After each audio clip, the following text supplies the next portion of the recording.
মাম্মাম হা করো। ইয়েস, কেমন হয়েছে? আজ ছেলে মেয়েদের জন্য ওটস বানাতে বসেছি। আমি এতটা জল নিয়েছি, পুরো বাটি না, হাফ বাটিও নয়, একটু কম জলটা দিয়ে নিচ্ছি।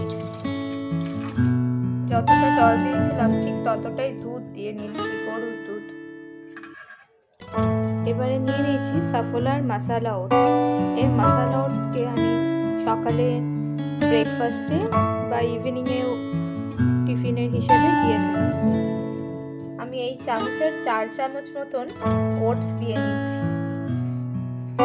ওটসগুলো দিয়ে দেওয়ার পরে ভালো করে মিশিয়ে নিচ্ছি, তারপরে আঁচটা জ্বালিয়ে নিচ্ছি।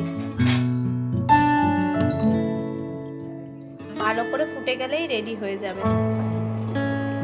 আমি দুধটা যে ইউজ করেছি সেটা আগে থেকে জাল দিয়ে নেওয়া ছিল।